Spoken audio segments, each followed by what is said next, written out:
જય શ્રી કૃષ્ણ બધાને। તો સેન્ડવિચ માટે અમે ખજૂર આમલીની ચટણી, લીલી ચટણી અને બટેટા વગેરે તૈયાર રાખ્યા હતા। જેવી ધર્મની માસી સેન્ડવિચના બ્રેડ ભાવનગરથી લાવી અમે લોકોએ સ્ટફિંગ કરવાનું ચાલુ કરી દીધું। પણ આ બાળક ક્યાં માનવાનું છે। ગોટા બનાવો તો એને ગોટાની ગોળી જાતે બનાવવી છે, સેન્ડવિચ બનાવો તો એને અંદર આલુ પણ જાતે પૂરવા છે, બધું કામ એને પોતે કરવું છે। મેં મમ્મીને ફરિયાદ કરી તો મમ્મી કહે તમે બચપણમાં એવા જ હતા। પછી તેને ચીઝ લગાવવા દીધું અને સેન્ડવિચના મશીન વગર તવા પર જ ક્રિસ્પી સેન્ડવિચ બનાવીને મેં પણ બતાવી દીધું મારું ટેલેન્ટ।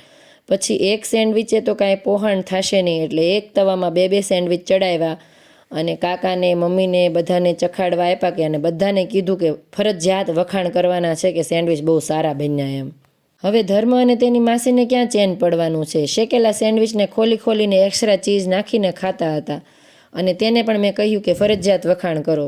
હવે બીજે દિવસે સવારે જાગી ગયા અને અમારે જવાનું હતું મારી કર્મભૂમિ એટલે કે નોકરીના સ્થાને।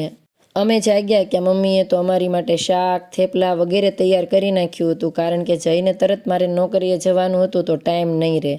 બધાના આશીર્વાદ લીધા અને મેં મમ્મીને કીધું કે મારે હજી તમારી પાસે રોકાવું તો મમ્મીએ કીધું ભગવાનને પગે લાગો અને નોકરી ધંધે તો જવું જ પડે। આ નોકરી માટે તો લોકો તરસી રહ્યા છે, તમને મળી છે તો ભગવાનનો આભાર માનો। હવે કાકા અમને છોડવા આવતા હતા અને ધર્મભાઈ જીદ કરીને આગળ બેઠા હતા પણ જેવું ઠંડી લાગવાનું ચાલુ થયું એટલે સીધો થઈ અને પાછળ આવી ગયો હતો અને ભાવનગર રાજકોટ રોડ ઉપર સદભાવના વૃદ્ધાશ્રમ દ્વારા આ જે ઝાડ વાવેલા છે ત્યાં હવે ઘણા મોટા થઈ ગયા છે। એ જોતા અમે પહોંચી ગયા હળમતિયા કાળુબાપુના આશ્રમે। તેમના દર્શન કરી અને ડાયરેક્ટ અમે પહોંચી ગયા ઘરે।